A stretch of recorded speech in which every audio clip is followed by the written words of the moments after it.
प्यारे दोस्तों, अस्सलाम वालेकुम। मारूफ आलम दीन मुसन्नफ और मुफक्कर वहीदुद्दीन खान अपनी किताब में ये किस्सा तहरीर करते हैं। तकरीबन 85 बरस पहले की बात है। आजमगढ़ के एक गांव में एक जिमींदार मौला बख्श नाम के रहते थे।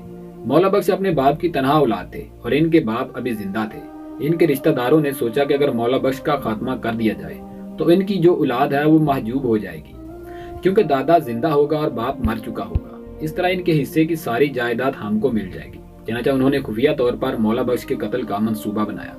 बकर ईद करीब थी। मौला बख्श अपने घोड़े पर सवार होकर शहर रवाना हुए ताकि वहां से ईद का सामान खरीद कर लाएं। इनके दुश्मन पहले से इस मौका की ताक में थे।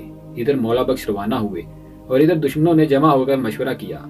पूरी स्कीम तय हो गई। असर का वक्त था। मौला बख्श का घोड़ा गांव से 3 मील के फासले पर एक जंगल में दाखिल हुआ। ठहर जाओ। अचानक एक करख्त आवाज ने मौला बख्श को अपनी तरफ मुतवज्जा कर लिया। देखा तो 4 आदमी लाठियों और बल्बों से पूरी तरह मुसल्लह इनके सामने खड़े थे। एक आदमी ने लपक कर घोड़े की लगाम पकड़ ली। अब मौला बख्श के लिए इसके सिवा कोई चारा ना था कि वो घोड़े से उतर पड़े। आखिर तुम लोग क्या चाहते हो? मौला बख्श ने इस्तराब अमेज लहजे में पूछा। तुम्हारी जान, बलम के पीछे खड़े हुए खूंखार चेहरों ने जवाब दिया। मौला बख्श सूरत हाल की नजाकत पूरी तरह समझ चुके थे। उन्होंने चंद लम्हे सोचा और फिर जवाब दिया, अच्छा, असर का वक्त हो गया है, मुझे नमाज पढ़ लेने दो। हाँ, तुम नमाज पढ़ सकते हो। मौला बख्श साहब जमीन पर नमाज के लिए खड़े हो गए। वो अभी सजदे में थे कि इनमें से एक मोमर शख्स ने कहा, देखते क्या हो, इससे बेहतर वक्त नहीं मिल सकता। अगर कहीं से कोई राही आ निकला तो सारा मंसूबा धरा रह जाए। इसकी बात सबकी समझ में आ गई और फौरन इनमें से 2 ताकतवर आदमी मौला बख्श के दाएं और बाएं खड़े हो गए। सजदे की हालत ही में एक लाठी गर्दन के नीचे रखी गई और दूसरी गर्दन के ऊपर। इसके बाद दोनों तरफ से 4 आदमियों ने मिलकर दबाया तो मौला बख्श की जुबान निकल पड़ी।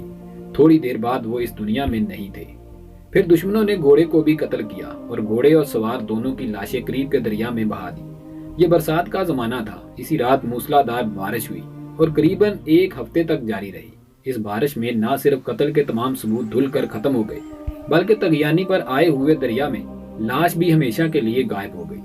मौला बख्श के साहबजादे अब्दुल समद और इनके दामाद हामिद हुसैन 2 हफ्ते तक बारिश और सैलाब में मारे मारे फिरे, मगर मौला बख्श का कोई सुराग न मिला। जिस वक्त मौला बख्श का घोड़ा जंगल में दाखिल हुआ और 4 आदमियों ने मिलकर उन्हें घेर लिया तो मौला बख्श के पीछे कुछ फासले पर गांव का एक बनिया भी था जो बाजार से आ रहा था। इसने जैसे ही ये मंजर देखा फौरन खिसक कर एक झाड़ी में छुप गया। वो वहीं से पूरा मंजर देख रहा था। इसने बहुत दिनों बाद मौला बख्श के वारसों को सारा किस्सा कह सुनाया। रिपोर्ट हुई, पुलिस आई, मगर ना लाश बरामद हुई और ना कत्ल का कोई सबूत फराहम हुआ। इस वजह से मुकदमा कायम ना हो सका। 4 कातिल बहुत खुश थे कि कत्ल भी किया और सजा से भी बचे और मकतूल की सारी जायदाद का हक भी मिल गया। मगर आखिरी अदालत का फैसला अभी बाकी था। इसके बाद जल्द ही ये वाकया रूनमा हुआ कि यके बाद दीगरे वो 4 आदमी बीमार हुए जिन्होंने मौला बख्श को कत्ल किया था और हर एक की बीमारी मौत की बीमारी थी। पहला शख्स जब मरने के करीब हुआ तो लोगों ने सुना कि वो सख्त इज़्तिराब की हालत में कुछ कह रहा था। करीब आकर कान लगाया तो साफ तौर से ये अल्फाज इसकी जुबान से निकल रहे थे, मौला भाई अपने घोड़े से हमको मत कुचलिए, मौला भाई अपने घोड़े से हमको मत कुचलिए। इस तरह 4 कातिल बीमार हुए और 4 अपने आखिर वक्त में यही कहते हुए मर गए। गोया मकतूल अपने घोड़े पर सवार होकर इनके जिस्म को घोड़ों की टापों से रौंद रहा था। मौत के बाद जब नहलाने के लिए इनके जिस्म का कपड़ा उतारा गया तो लोगों ने देखा कि इनके जिस्म पर जगह जगह घोड़े के सूमों के निशान पड़े हुए हैं, जैसे वाकई घोड़ों ने अपने सूमों से इन्हें पामाल किया हो। इस तरह 4 आदमियों का खात्मा हो गया और वो या उनकी औलाद मौला बख्श की जायदाद भी हासिल न कर सकी, क्योंकि दादा जिंदा थे और उन्होंने मौला बख्श के लड़कों के नाम उनका पूरा हिस्सा लिख दिया।